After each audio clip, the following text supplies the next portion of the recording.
5 দিন স্থবির থাকার পর স্বাভাবিক হতে শুরু করেছে চট্টগ্রাম বন্দরের কার্যক্রম। ইন্টারনেট সংযোগ চালু হওয়ায় গতকাল থেকেই চট্টগ্রাম কাস্টমস হাউসের অনলাইন কার্যক্রম ও শুল্কায়ন শুরু হয়েছে। তবে সার্ভারের ধীর গতিতে সেবা পেতে অতিরিক্ত সময় লাগছে বলে জানান ব্যবসায়ীরা। চট্টগ্রাম থেকে আরও জানাচ্ছেন সৈয়দ তামিম মাহমুদ। ইন্টারনেট সংযোগ পাওয়ার পর ধীরে ধীরে স্বাভাবিক হতে শুরু করেছে চট্টগ্রাম বন্দরের কার্যক্রম। এরই মধ্যে সচল হয়েছে চট্টগ্রাম কাস্টমস হাউসের সাথে বন্দরের ওয়ান স্টপ সার্ভিসের সংযোগও। তবে এখনও পুরো গতিতে ইন্টারনেট সংযোগ না পাওয়ায় কিছুটা ধীর গতিতে চলছে পণ্য খালাস ও রপ্তানি প্রক্রিয়া। বুধবার চট্টগ্রাম কাস্টমস হাউসে শুল্কায়নের জন্য প্রায় 7,819টি আমদানি রপ্তানি চালানের নথি অনলাইনে দাখিল করেছেন ব্যবহারকারীরা।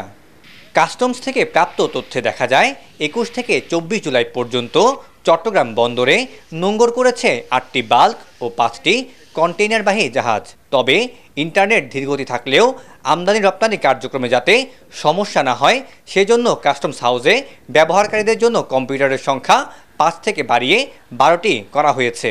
আমাদের যে নিয়ন্ত্রক সংস্থাগুলো আছে এবং আমাদের যে স্টেক হোল্ডারগণ আছেন তাদের সাথে আমাদের ওভার ফোনে সারাক্ষণ একটা সমন্বয় আছে। যেই আমাদের কাছে যে ধরনের প্রবলেম নিয়ে এসছে আমরা কিন্তু তাদের সাথে যোগাযোগ করছি। এদিকে সময় মতো কাঁচামাল খালাস করতে না পারায় বিপাকে ব্যবসায়ীরা। পোর্ট যেই চার্জটা ছিল ড্যামারেজ চার্জ, এটা যাতে আমাদেরকে মকুব করে, সাথে সাথে আমরা শিপিং এজেন্টকেও বলেছি যাতে ওদের কন্টেইনার চার্জটা মকুব করে, তাহলে আমাদের কিছুটা ক্ষতিটার সম্মুখীন থেকে আমরা রেহাই পাবো। অর্থনীতির চাকা সচল রাখতে ব্যবসায়ীদের সব ধরনের সহযোগিতা করার কথা জানান নৌ পরিবহন প্রতিমন্ত্রী।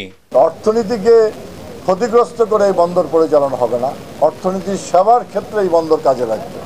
কাজেই এটা নিয়ে দুশ্চিন্তার কারণ নেই। যদি এই ধরনের সঠিক তথ্য প্রমাণ নিয়ে আমাদের কাছে উপস্থাপন হয় তার পাশে আমরা সবসময় দাঁড়াবো। শিক্ষার্থীদের কোটা সংস্কার আন্দোলনকে ঘিরে উদ্বুদ্ধ পরিস্থিতিতে গত বৃহস্পতিবার রাত থেকে ইন্টারনেট সেবা বন্ধ হয়ে যায়। সৈয়দ তামিম মাহমুদ, এটিএন বাংলা, চট্টগ্রাম।